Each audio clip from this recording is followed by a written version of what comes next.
Hello. I have decided that the best way for me to communicate and present myself and what I think is going on here is to make this video.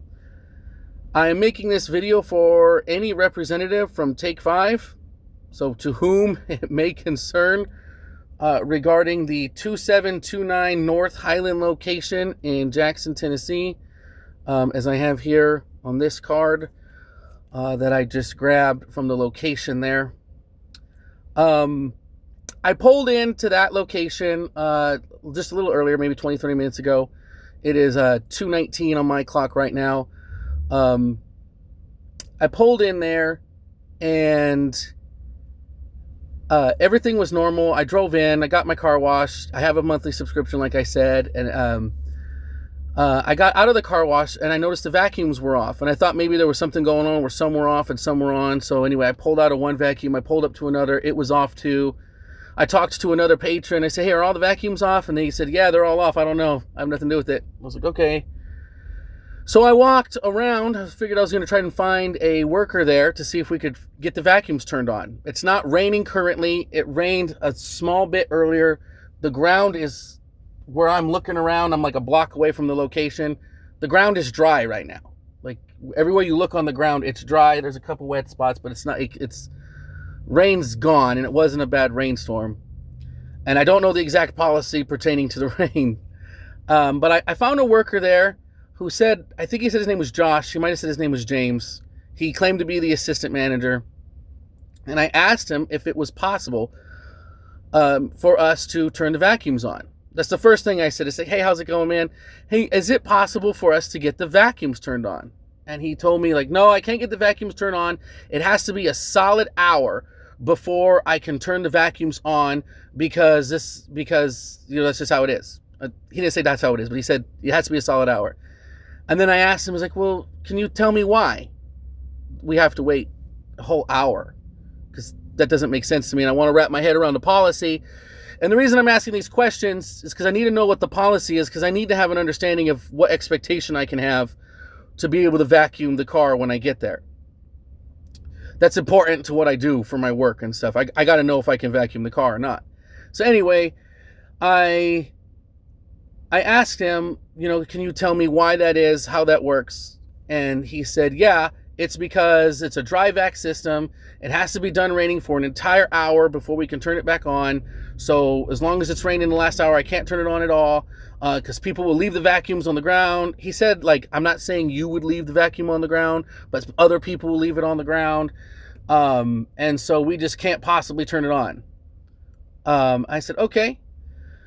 Well, can you give me any kind of information about the policy in print that says that? Or can you put me in touch with your manager? Because again, I really need to get an understanding of when I can expect to have the vacuums working and not working. I drove like 45 minutes to be here, and I need vacuum, right? So, I'm just trying to talk to him about this vacuum situation. At that point, he refused to give me the name of a manager. He refused to give me any contact information of any kind. He said, it's called Take 5. And he talked to me, like I was being stupid. Like, can you not read the sign? It's called Take 5. He did that kind of thing a lot, where he was like, it's right there. Are you dumb? Like, it's right there. Which, of course, is unacceptably rude. I think we all know that's just not the way you talk to people.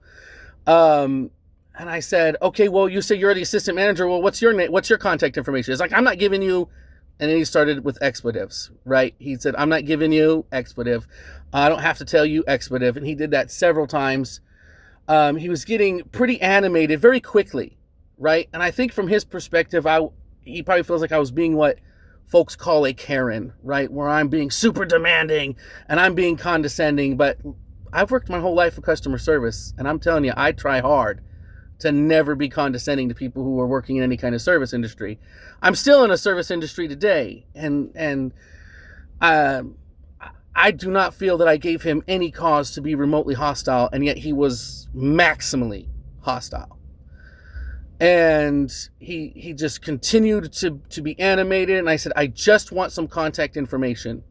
He then started to say, it's like, I'm going to let you talk to the police, something like that. And he said, I'm going to call the police. I was like, man, you can call the police if you want to, but all I need is some contact information for the manager of this site, or maybe a regional director or something. He refused to give me that. And so I saw another employee. And so I decided to approach this employee. Maybe he would be more congenial. Maybe we could have a conversation. He could just share with me some basic information, and I'll go on my way. And so I walked over to this other employee, and this first guy, Josh or James, who claimed to be the assistant manager, he said, he's just an employee. He was elevated at that point. And the other guy, he actually said that it's like they both were saying that I was being hostile, and I was being very intentional about keeping my tone down, keeping my hands in my pockets.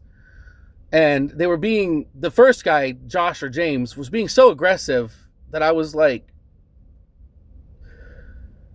I was feeling an very elevated level of tension. And apparently I was shaking. And he was like, why are you shaking, huh? Why are you shaking? And I'm like, man, I am just trying to get the contact information for the people I need to talk to. He's like, I already told you. And he did that over and over again. He called me a motherfucker at one point. And I don't cuss at people. I don't cuss in my daily language. Quoting somebody cussing is the most cussing I do. And I did say that back to him. I was like, man, you can't just call people a motherfucker. Like, you can't just say that.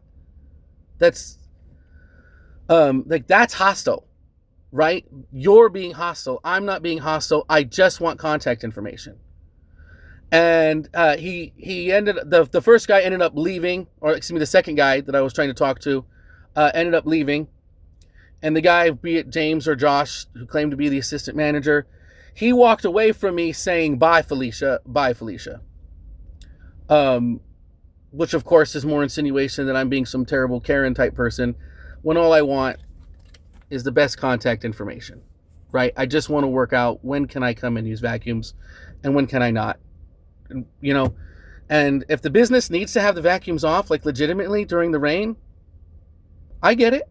Yeah. Then when it rains, I'll wait for it to stop raining for an hour before I go, expecting to have access to a vacuum. I can do that. But I am aware that sometimes things are not being done according to policy and according to instruction. And it might be that if I talk to a manager, we could resolve something where these vacuums would be on more often. That's possible. We should be at least able to have that conversation and figure that out. Anyway, so he walked off, bye, Felicia, bye, Felicia. I walked inside the office that's open. And there were some business cards on the desk. And I walked up to the desk and I grabbed a business card. I kind of looked around. I surveyed the room just to see if there was a person who maybe looked like they were a manager of some kind. If there was another person I could talk to. There wasn't anybody there. So I grabbed the business card and started to head for the door. The guy who claimed to be the assistant manager then came in the office and was screaming at me that I was trespassing. He demanded I give him the effing card back. It's like, give me that effing card. You can't have that. I was like, it's a business card. I'm leaving now. I just took a business card from an office. He says, this isn't open to the public. And he said that wrong several times, but that's what he was trying to say, is that it's not open to the public. A few times he said it was public, but it's clear what he meant was it's private, right? But he was screaming at me to get out of there. And at that point, he closed the distance between us to the level where he was nudging me. He didn't shove me. He didn't hit me. I didn't feel a need to hit him back, right? It wasn't a thing where I felt like I had to react in a physical way, but it was getting awfully close to that, right? And he was nose to nose with me, telling me to get out. And I did stand my ground for a second, and I told him, look, man, you can't just intimidate people like this. He says, I'm not intimidated by you. And I said, I don't want you to be intimidated. I don't want you to be intimidated. I just want to talk to somebody about the vacuums, man. I don't want to scare anybody. I don't want to fight anybody. Anyway, so I backed up and I walked away and I left, and I was shaking, and I was like, I couldn't believe how hostile this got. And I just got off the phone with customer service, and the lady at the customer service says she's escalating this issue. But I thought I'd record this video too. And this video is going to be open to anybody who has the link, but I'm only posting this video for now in an email sent to this email that is on this card. And anybody who clicks that link on that email will be able to watch this video in its entirety. My email, of course, will be available there, and you should be able to figure out who I am as far as, my subscription account. But my name is Jeremy Nolan, Nollen. My phone number is 719-250-8396.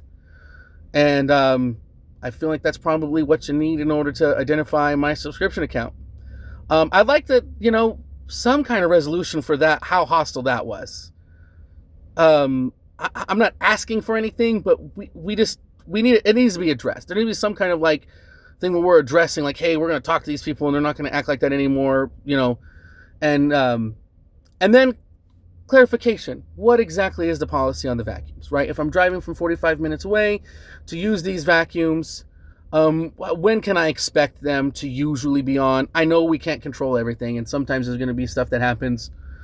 We can't guarantee the vacuums are on, right? But what is the actual policy that's in place? Should they be on right now on a day like today where it's dry out? Or should they not be on? Should I just know that if it's a little damp, I'll never be able to use a vacuum the whole day? I'd like to know what it is so I can make an informed decision as far as keeping the subscription or not. It doesn't have to be a hostile thing. But yeah, I would very much appreciate some kind of follow-up or feedback from this issue, because the encounter was very significant, and I feel like these employees, be his name James or Joshua, who claimed to be the assistant manager, were way out of line. The other guy, if that was his manager that was acting like that and he was taking cues off of his manager, maybe that's not so bad. But that is certainly not the way to handle a customer who's making an inquiry about the vacuums, right? It was just completely out of pocket. I'm guessing you guys have some footage that at least has some video and you can kind of see. And I think what you see will corroborate what I'm saying. I am not trying to be aggressive here. I would like to know about the vacuums though. So anyway, I hope whoever sees this is having a good day. Take care.